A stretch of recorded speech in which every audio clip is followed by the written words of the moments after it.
Hello friends, good morning and welcome to our YouTube channel KSP classes. तो कैसे हैं आप सब? आई होप आप लोग बिल्कुल ठीक होंगे। तो जैसा कि आप सभी को पता है, आपका जो सामाजिक अध्ययन है उसका सिलेबस बिल्कुल फिनिश हो गया है और आज से जो है हम स्टार्ट कर रहे हैं राजन सीरीज, है ना। तो हम लोग क्या करेंगे, अभी हमारा सिलेबस कंप्लीट हुआ है तो इस वजह से हम लोग फटाफट क्या करेंगे, हमने क्या कितना पढ़ा है उसको हम जांच लेते हैं। तो आपकी जो है बहुविकल्पी की क्लास होगी और अति लघुत्तरी प्रश्नों की क्लास होगी। यहाँ पे आप देखेंगे कि क्वेश्चंस आपके कैसे बने हुए हैं, ठीक है। तो चीजों को हम लोग शुरू से स्टार्ट करते हैं। तो जितने भी बच्चे चैनल पे नए हैं वो प्लीज चैनल को सब्सक्राइब कर देंगे और वीडियो को आप लोग शेयर कर दीजिए दोस्तों के साथ और वीडियो को लाइक कर दीजिएगा, ठीक है। तो देखिएगा, लगभग हम लोगों ने सारे के सारे सिलेबस को कवर कर लिया। सामाजिक अध्ययन बहुत ब्रॉड था इसलिए थोड़ा टाइम लग गया और जितना भी आप लोगों ने पढ़ा है उसी के अकॉर्डिंग सारे क्वेश्चंस हैं जितने एग्जाम में आए हुए हैं, जितने भी आने के चांसेस हैं। यानी कुल मिला के सीरीज के आज हम सारे प्रश्नों को सॉल्व करेंगे, ठीक है। चलिए ठीक है, क्वेश्चन को स्टार्ट करते हैं, फटाफट आप लोग आंसर दीजिएगा। तो पहला क्वेश्चन है आपका, चलिए पहला क्वेश्चन है आपका, प्रार्थना समाज के संस्थापक थे, यानी आपका जो प्रार्थना समाज है उसके संस्थापक कौन थे, ये आपको बहुत अच्छे से पढ़ाया गया है तो ध्यान दीजिएगा। तो सबसे पहले अगर हम बात कर ले ऑप्शन पे, तो जो पहला ऑप्शन है महात्मा ज्योतिबा फूले। तो आपकी जो महात्मा ज्योतिबा फूले जी हैं, ये भी एक आपकी कौन थी, समाज सुधारक थी, ठीक। तो इन्होंने जो, इनका जो आपका कह सकते हैं, जो इनका वो था समाज, वो क्या था आपका, सत्य शोधक समाज था। क्या था? सत्य शोधक समाज, ठीक है। यानी कह सकते हैं आपकी जो सत्य शोधक समाज है उसकी जो स्थापना की थी, किया गया था, वो आपके महात्मा ज्योतिबा फूले जी ने किया था, ठीक। सत्य शोधक समाज की स्थापना किसने किया था? महात्मा ज्योतिबा फूले। मैंने आपको लगभग 8-9 जो है समाज सुधारक के बारे में पढ़ाया है, सभी को अच्छे से रिवाइज कर लीजिएगा क्योंकि जरूरी नहीं है कि हर बार एग्जाम में आपका प्रार्थना समाज ही पूछे, ठीक। आपका किसी से कहीं से भी उठा के पूछ सकता है। तो देखिएगा, प्रार्थना समाज के जो संस्थापक थे वो आपके आत्माराम पांडुरंग थे और महादेव गोविंद रनाडे जी थे, ठीक। दोनों ने मिलके किया था। तो ऑप्शन में अगर आत्माराम पांडुरंग है तो इनको टिक करिए, अगर ऑप्शन में महादेव गोविंद रनाडे जी है तो उनको टिक करिए, ठीक है। चलिए आते हैं अगले क्वेश्चन पे। अगला क्वेश्चन है, अंडमान निकोबार द्वीप समूह की राजधानी है, यानी जो आपका अंडमान निकोबार द्वीप है, आइलैंड है, उसकी राजधानी क्या है? पोर्ट ब्लेयर, दमन, सिलवासा या फिर कवरत्ती, ठीक है। तो देखिएगा, अंडमान निकोबार द्वीप की जो राजधानी है वो है आपकी पोर्ट ब्लेयर, ठीक। क्या है? Port Blair. और अगर हम बात करें सिलवासा किसकी राजधानी है, तो जो सिलवासा है वो आपके दादर नगर हवेली, ठीक है। दादर नगर हवेली आप नाम सुने होंगे, ये भी आपका आइलैंड है, दादर नगर हवेली, उसका जो राजधानी है वो है आपका सिलवासा। और जो कवरत्ती है, ये आपके लक्षद्वीप आइलैंड का है, ठीक है। ये चीजें आपको सारा जो है मैं पढ़ा रही हूँ, ऑप्शन को भी इंक्लूड करके, यहाँ से आपके एक के साथ साथ 3 प्रश्न आपके तैयार होंगे। अगर आपसे पूछता है अंडमान निकोबार द्वीप का जो राजधानी है वो क्या है, तो पोर्ट ब्लेयर है, ठीक है।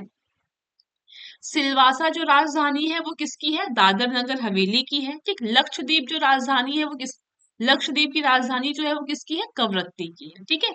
या तो ये कह सकते हैं लक्षद्वीप की जो राजधानी है वो आपकी कवरत्ती है। बात आई समझ में? बढ़ते हैं आगे। अगला क्वेश्चन है, हेमेटाइट का संबंध खनिज से है। आपका जो हेमेटाइट है इसका संबंध किस खनिज से है? बॉक्साइट से, लौह अयस्क से, सोना से या फिर तांबा से, ठीक। तो क्वेश्चन नंबर 3 का आंसर दीजिएगा। तो जो हेमेटाइट है वो आपके लौह अयस्क खनिज से संबंधित है, ठीक है। चलिए अगला प्रश्न है आपका, उत्तर प्रदेश में तेल शोधन कारखाना कहाँ स्थित है? इलाहाबाद में, मथुरा में, बनारस में या फिर लखनऊ में? उत्तर प्रदेश में तेल शोधन कारखाना जो स्थित है वो आपके स्थित है मथुरा में। देखिएगा, आपका चैप्टर 4 में जो है पूरा आपका क्या है, यूपी स्पेशल, यानी कि यूपी का जो भी सामान्य ज्ञान है वो सारी चीजें हैं और उसमें आपको बखूबी बहुत अच्छे से पढ़ाया गया है। वहां पे आप लोग उस चीज को बिल्कुल अच्छे से पढ़ लीजिए क्योंकि वहां से आपके प्रश्न बहुत ज्यादा बनेंगे। अगर हम यहीं पे देख ले तो उत्तर प्रदेश, उत्तर प्रदेश, उत्तर प्रदेश, है ना, इतने सारे प्रश्न यहीं से बन गए हैं 3 नंबर के। अगला है आपका, उत्तर प्रदेश में सिंचाई की जाती है। आपको पढ़ाया गया है कि यूपी में जो सिंचाई की जाती है, खेतों की जो सिंचाई की जाती है, वो नहरों के द्वारा भी की जाती है, कुओं के द्वारा भी की जाती है और आपके नलकूपों के द्वारा भी की जाती है। इसलिए आपका उपयुक्त सभी आंसर बिल्कुल सही होगा। ठीक है।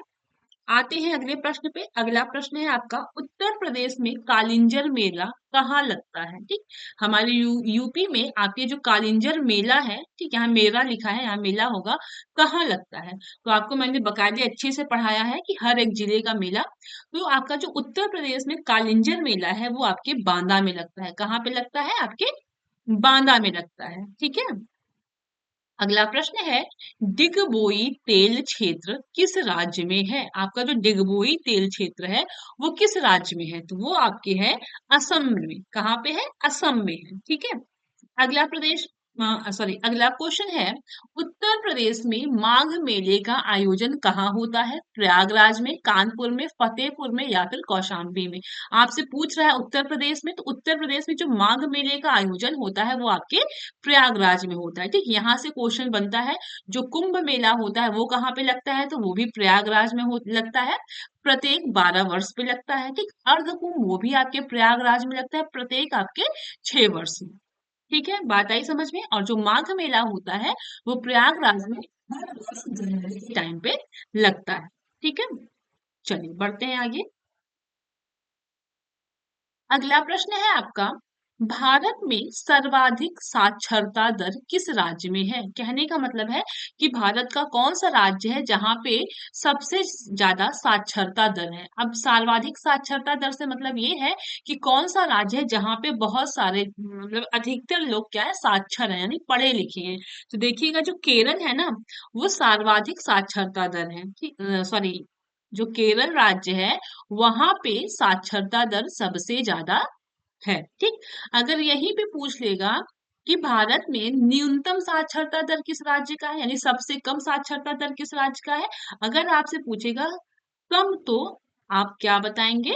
बिहार। ठीक, क्या बताएंगे आप? बिहार। अगला प्रश्न है, भारत का मैनचेस्टर किसे कहा जाता है? तो भारत का मैनचेस्टर किसे कहा जाता है? कानपुर को, अहमदाबाद को, मुंबई को या फिर कोयम्बटूर को? तो जो भारत का मैनचेस्टर है वो आपके अहमदाबाद को कहा जाता है। किसको कहा जाता है? अहमदाबाद को। ठीक। अगर यहीं पे आपसे पूछ लेता यूपी का मैनचेस्टर किसे कहा जाता है, तब आप बताते कानपुर। इतना क्लियर है? चलिए बढ़ते हैं आगे। अगला प्रश्न है आपका, 2011 की जनगणना के अनुसार उत्तर प्रदेश साक्षरता की दृष्टि से किस स्थान पर है? देखिए, यूपी स्पेशल आपसे पूछ रहा है। ठीक है। अगर आपसे पूछ रहा है कि 2011 की जनगणना के अनुसार जो यूपी है इसकी जो साक्षरता दर है वो कितने स्थान पे है? ठीक, तो यूपी जो है वो 29 स्थान पे। ठीक, कितने स्थान पे है? 29 स्थान पे है। ठीक है।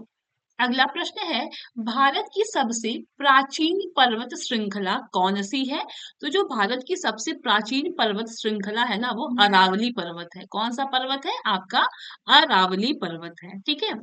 अगला प्रश्न है, भारत में कुपोषण का स्तर मापने के लिए कितने वर्ष तक के लिए बच्चे लिए जाते हैं? यानी कि अगर भारत में ये जांचना है कि बच्चे कुपोषित हैं कि नहीं, तो कितने वर्ष के बच्चे आपके लिए जाते हैं? 0 से 5 वर्ष तक के, 0 से 8 वर्ष तक के, 0 से 10 वर्ष तक के या फिर 0 से 12 वर्ष तक के? ठीक है। तो देखिएगा, अगर हम बात करें तो आपके 0 से 5 वर्ष तक के बच्चे लिए जाते हैं जिनमें आपके कुपोषण का स्तर मापा जाता है। ठीक। अगला प्रश्न है, संयुक्त राष्ट्र संघ की संस्था यू यूनिफेम, ठीक, यूनिफेम का मुख्य कार्य क्या है? ठीक। पहला है स्वास्थ्य सुविधाओं को बढ़ावा देना। दूसरा है पर्यावरण संरक्षण को बढ़ावा देना। तीसरा है महिला सशक्तिकरण एवं लैंगिक समानता को बढ़ावा देना। और आपका लास्ट है कृषि सुधार को बढ़ावा देना। तो इसका आंसर देने से पहले आप लोग ये जान लीजिए कि जो यूनिफेम है इसका फुल फॉर्म क्या है। ठीक, यूनिफेम का फुल फॉर्म क्या है? तो यू फॉर आपका हो गया यूनाइटेड, ठीक है। एन फॉर हो गया आपका नेशन, ठीक है, यूनिफॉर्म नेशन। ठीक है। उसके बाद आपका यूनिफॉर्म नेशन डेवलपमेंट फंड, ठीक है, फंड फॉर वुमेन, ठीक है, वुमेन। बात आई समझ में? तो इसका जो फुल फॉर्म है आपका United nation development fund for women है। और चीजों को ध्यान दीजिएगा, और इसका जो मुख्य कार्य है वो है आपका महिला सशक्तिकरण एवं लैंगिक समानता को बढ़ावा देना, यानी कि महिलाओं को सशक्त करना, मजबूत करना, और जो जेंडर इक्वेलिटी है ना उसको बढ़ावा देना। ठीक है, इतना क्लियर है? बढ़ते हैं आगे। अगला प्रश्न है आपका, सत्यार्थ प्रकाश किसकी रचना है? स्वामी दयानंद सरस्वती, रामकृष्ण परमहंस, स्वामी विवेकानंद, राजा राम मोहन राय। 16, 18, 20 में कॉन्टिन्यू एग्जाम में पूछा हुआ है, तो इसका आंसर फटाफट बताइएगा आप लोग। सत्यार्थ प्रकाश जो रचना है वो किसकी है? तो बिल्कुल सही, ये है आपके स्वामी दयानंद सरस्वती जी का। ठीक है, चलिए बढ़ते हैं। अगला क्वेश्चन है आपका, जलियांवाला बाग हत्याकांड किसने करवाया? आपका जो जलियांवाला बाग हत्याकांड हुआ था वो किसने कराया आपसे पूछ रहा है। इसका जो आंसर है, आप इसका एक और आंसर आप लोग कमेंट बॉक्स में दीजिएगा कि जो जलियांवाला बाग हत्याकांड है वो कब हुआ था। ठीक, कब हुआ था इसको आप लोग ऑफलाइन कमेंट करके बताइएगा। तो जलियांवाला बाग हत्याकांड किसने करवाया? साइमन ने, जनरल डायर ने, लॉर्ड डफरिन ने, या फिर लॉर्ड कर्जन ने? तो बिल्कुल सही, जलियांवाला बाग जो हत्याकांड है वो आपके जनरल डायर ने कराया था। ठीक है, चलिए बढ़ते हैं आगे। अगला क्वेश्चन है, स्वराज हमारा जन्मसिद्ध अधिकार है, यह किसका कथन है? ठीक है, आपसे पूछ रहा है कि जो स्वराज हमारा जन्मसिद्ध अधिकार है यह कथन किसका है? तो लाला लाजपत राय, राम प्रसाद बिस्मिल, बाल गंगाधर तिलक, इकबाल। तो देखिएगा, जो स्वराज हमारा जन्मसिद्ध अधिकार है, यह जो कथन है यह आपके किसका है? आपके बाल गंगाधर तिलक जी का है। ठीक है, अगला प्रश्न है आपका, उत्तर प्रदेश में उच्च न्यायालय स्थित है, यानी आपके यूपी में जो हाई कोर्ट है वो कहाँ पे स्थित है? प्रयागराज में, आगरा में, वाराणसी में, या फिर मेरठ में? 2020 में पूछा हुआ है। तो उत्तर प्रदेश में जो उच्च न्यायालय है वो स्थित है आपके प्रयागराज में। कहाँ पे स्थित है? प्रयागराज में। ठीक, अगला प्रश्न है, उत्तर प्रदेश का मैनचेस्टर किसे कहा जाता है? अभी मैंने पीछे आप लोगों को बताया कि जो उत्तर प्रदेश है इसका जो मैनचेस्टर है किसे कहा जाता है? लुधियाना को, दिल्ली को, कानपुर को, या फिर लखनऊ को? ठीक है, तो उत्तर प्रदेश का मैनचेस्टर जो कहा जाता है वो आपके कानपुर को कहा जाता है। किसको कहा जाता है? कानपुर को कहा जाता है। ठीक है, चलिए आते हैं अगले प्रश्न पे। अगला प्रश्न है आपका, प्रथम स्वाधीनता संग्राम के दौरान मुगल बादशाह बहादुर शाह जफर को हुमायूं के मकबरे से किस ब्रिटिश सेना नायक ने गिरफ्तार किया था? फिर से समझिएगा, जब आपके स्वाधीनता संग्राम प्रथम वाला स्टार्ट हुआ तो उस समय जो मुगल बादशाह थे आपके बहादुर शाह जफर, उनको जो है कौन सा ब्रिटिश सेना गिरफ्तार किया था? तो किसने किया था? आपके हडसन ने किया था। ठीक, ये आपकी ब्रिटिश सेना थी जिन्होंने आपके जो मुगल बादशाह बहादुर शाह जफर थे इनको उन्होंने जो है गिरफ्तार किया था। किसने? हडसन ने। ठीक है, चलिए आते हैं अगले प्रश्नों पे। अगला प्रश्न है आपका, झांसी की रानी लक्ष्मीबाई की समाधि कहाँ स्थित है? तो जो झांसी की रानी लक्ष्मीबाई है उनकी समाधि कहाँ स्थित है? झांसी में, ग्वालियर में, कानपुर में, या फिर वाराणसी में? तो कहाँ पे? आपके ग्वालियर में। ठीक, अगला प्रश्न है आपका, 1899 ईस्वी पुणे में वीडो होम की स्थापना किसने की थी? ठीक, आत्माराम पांडुरंग, महादेव गोविंद रनाडे, केशव चंद्र, या फिर डी के कर्वे? तो डी के कर्वे जी ने आपके 1899 ईस्वी में पुणे में आपके वीडो होम की स्थापना की थी। ठीक, अगला प्रश्न है आपका, स्वामी दयानंद सरस्वती ने आर्य समाज की स्थापना कहाँ की थी? ठीक, आपसे प्रश्न में पूछ रहा है कि जो स्वामी दयानंद सरस्वती जी हैं इन्होंने आर्य समाज की स्थापना कहाँ की थी? लाहौर में, मुंबई में, प्रयागराज में, या फिर जयपुर में? तो आपके कहाँ पे किए थे इन्होंने? मुंबई में। ठीक, अगला प्रश्न है, मेरे सिर पर लाठी का एक एक प्रहार अंग्रेजी शासन के ताबूत की कील साबित होगी, ये किसका कथन है? आपसे पूछ रहा है कि मेरे सिर पर लाठी का एक एक प्रहार अंग्रेजी शासन के ताबूत की कील साबित होगी। ये किसका कथन है? तो ये जो कथन है ना, ये आपके लाला लाजपत राय जी का कथन है। ठीक। अगला प्रश्न है, गदर पार्टी का संस्थापक कौन था? श्यामजी कृष्ण वर्मा, लाला हरदयाल, राजा महेंद्र प्रताप या फिर बरकतुल्ला। तो गदर पार्टी के जो संस्थापक थे वो आपके लाला हरदयाल जी थे। ठीक, कौन थे? लाला हरदयाल जी। ठीक। चलिए आइए बढ़ते हैं आगे। अगला प्रश्न है आपका, हिंदी स्वराज का लेखक कौन है? लाला लाजपत राय, महात्मा गांधी, बाल गंगाधर तिलक या फिर अरविंद घोष। तो हिंदी स्वराज का जो लेखक है वो है आपके महात्मा गांधी जी। ठीक।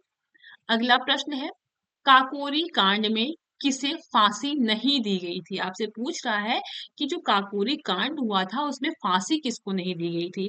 और आपको मैंने पढ़ाया है और आपको पता होना चाहिए कि जब काकोरी जो भी ट्रेन एक्शन हुआ था, ठीक, कांड ये शब्द गलत है और ये चीजें अब हटा के इसका नाम काकोरी ट्रेन एक्शन कर दिया गया है। ठीक। तो देखिएगा आप, जो ये काकोरी ट्रेन एक्शन हुआ था, इसमें जो भी क्रांतिकारी पकड़े गए थे ना, उनको क्या किया गया था कि जो फांसी दी गई थी वो एक ही स्थान पे नहीं दी गई थी। ठीक है, एक स्थान पे नहीं दी गई थी। आपके राम प्रसाद बिस्मिल जी को अलग, अशफाक उल्लाह खां जी को अलग, राजेंद्र लहड़ी जी को अलग। ठीक। तो यहाँ पे अगर आपके चंद्रशेखर आजाद जी होते तो उनको टिक करते, वो नहीं है तो आपके मनमथ नाथ जी जो है, इनको फांसी नहीं दी गई थी। ठीक। अगर हमसे बात करें तो राम प्रसाद बिस्मिल जी हैं, इनको जो फांसी दी गई थी, इनको फांसी आपके दी गई थी गोरखपुर में। ठीक है, कहाँ पे? गोरखपुर में। ठीक। अशफाक उल्लाह खां जी को जो फांसी दी गई थी वो दी गई थी आपके फैजाबाद यानी अयोध्या में। ठीक है। उसके बाद जो आपके राजेंद्र लाहिड़ी जी थे, इनको जो आपकी फांसी दी गई थी वो आपकी दी गई थी गोंडा में। ठीक, कहाँ पे दी गई थी? आपके गोंडा में। चलिए आते हैं अगले प्रश्न पे। अगला प्रश्न है, कैबिनेट मिशन भारत कब आया था? 1942 ईस्वी में, 1944 ईस्वी में, 1945 ईस्वी में या फिर 1946 ईस्वी में। ठीक। कैबिनेट मिशन भारत कब आया था? तो आपके 1946 ईस्वी में कैबिनेट मिशन आपके भारत आया था। ठीक। चलिए अगला प्रश्न है, काला सोना किसे कहा जाता है? आपका जो काला सोना है किसे कहा जाता है? कोयले को, जली लकड़ी को, पेट्रोलियम और इसके बने उत्पाद को या फिर लोहा को? ठीक है, फटाफट बताइएगा, जो काला सोना है वो किसे कहा जाता है? तो जो काला सोना है ना, वो आपके पेट्रोलियम और इससे बने उत्पाद को आपके काला सोना कहा जाता है, क्योंकि पेट्रोलियम बहुत ही ज्यादा कॉस्टली होती है। ठीक। अगला प्रश्न है, 1857 ईस्वी की क्रांति जो हुई थी उसके लिए जो एक तिथि जो निश्चित की गई थी वो कौन सी तिथि थी? 8 अप्रैल 1857, 31 मई 1857, 10 मई 1857 या फिर 1 जून 1857।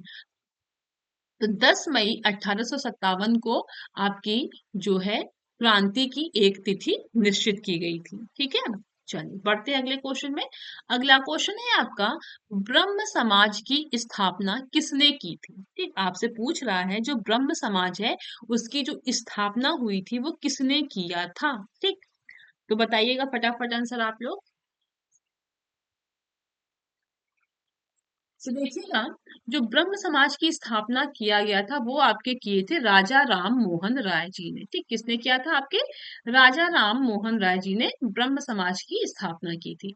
अगला प्रश्न है, भारतीय राष्ट्रीय कांग्रेस का प्रथम अध्यक्ष कौन था? दादा भाई नौरोजी, व्योमेश चंद्र बनर्जी, सुरेंद्र नाथ बनर्जी या फिर फिरोज शाह मेहता। एक क्वेश्चन मैंने ये पूछा आपसे, पहला क्वेश्चन मैंने ये पूछा कि जो जलियांवाला बाग हत्याकांड है वो कब हुआ था? ठीक, एक क्वेश्चन का आंसर ये दीजिएगा और जो दूसरा क्वेश्चन है वो ये दीजिएगा कि जो भारतीय राष्ट्रीय कांग्रेस की स्थापना हुई वो कब हुई? ठीक है।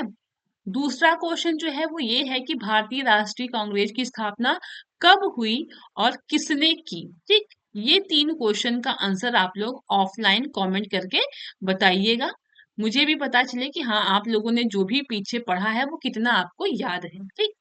तो भारतीय राष्ट्रीय कांग्रेस का जो प्रथम अध्यक्ष है वो आपसे पूछ रहा है, तो दादा भाई नौरोजी, व्योमेश चंद्र बनर्जी, सुरेंद्र नाथ बनर्जी, फिरोज शाह मेहता। तो देखिएगा, भारतीय राष्ट्रीय कांग्रेस का जो प्रथम अध्यक्ष थे वो थे आपके योमेश चंद्र बनर्जी, जिन्हें हम शॉर्टकट में क्या कहते हैं, WC बनर्जी भी कहते हैं। ठीक है, चलिए अगला है आपका चौरी चौरा कांड कब हुआ था? गोरखपुर, सॉरी, हुआ था कहाँ पे हुआ था? गोरखपुर में, लखनऊ में, कानपुर में या फिर जौनपुर में? ठीक है, आपसे पूछ रहा है चौरी चौरा कांड, ठीक है, कब, सॉरी, कहाँ हुआ था? तो ध्यान दीजिएगा, अगर आपसे पूछ रहा है कि कहाँ पे हुआ था, गोरखपुर में, लखनऊ में, कानपुर में, जौनपुर में, तो ये आपके उत्तर प्रदेश के गोरखपुर में हुआ था। ठीक, एक तो ये हो गया। एक क्वेश्चन इन फ्यूचर कभी भी बन भी सकता है ना, कब हुआ था? ये तो आपसे, आपने ये बताया कि कहाँ हुआ था, कहाँ पे हुआ था? यूपी के गोरखपुर में। अगर आपसे पूछ ले कब हुआ था, तो आपके 4 फरवरी 1922 को आपका जो है चौरी चौरा कांड हुआ था। ठीक है, चलिए अगला प्रश्न है, फॉरवर्ड ब्लॉक का गठन किसने किया था? आपका जो फॉरवर्ड ब्लॉक है, इसका गठन किसने किया था? ठीक है, बताइएगा, फॉरवर्ड ब्लॉक का गठन किसने किया था? तो जयप्रकाश नारायण, ठीक है, आपके नेताजी सुभाष चंद्र बोस, जवाहरलाल नेहरू और आपके मौलाना अब्दुल कलाम आजाद। ठीक, तो देखिएगा, आपके जो फॉरवर्ड ब्लॉक का गठन जो किया गया था वो आपके नेताजी सुभाष चंद्र बोस जी ने किया था। ठीक, अगर हम आपसे पूछे कब किए थे, तो आपके 3 मई, ठीक है, 3 मई 1939 को आपके फॉरवर्ड ब्लॉक का गठन हुआ था। ठीक, प्रश्न बनते हैं, इसी वजह से आपको यहाँ पे करा दिया जा रहा है। फॉरवर्ड ब्लॉक का गठन किसने किया था? नेताजी सुभाष चंद्र बोस। कब? 3 मई 1939। ठीक है, चलिए अगला प्रश्न है आपका, धन निष्कासन का सिद्धांत प्रतिपादित किया। आपका जो धन निष्कासन का सिद्धांत है उसको किसने प्रतिपादित किया? दादा भाई नौरोजी, गोपाल कृष्ण गोखले, बाल गंगाधर तिलक और आपके लाला लाजपत राय। ठीक, तो देखिएगा, तो इसका सही आंसर क्या होगा? आपके दादा भाई नौरोजी जो है, इन्होंने आपके धन निष्कासन का सिद्धांत प्रतिपादित किया। ठीक, अगला प्रश्न है आपका, भारत में हरित क्रांति का जनक किसे कहा जाता है? ठीक है,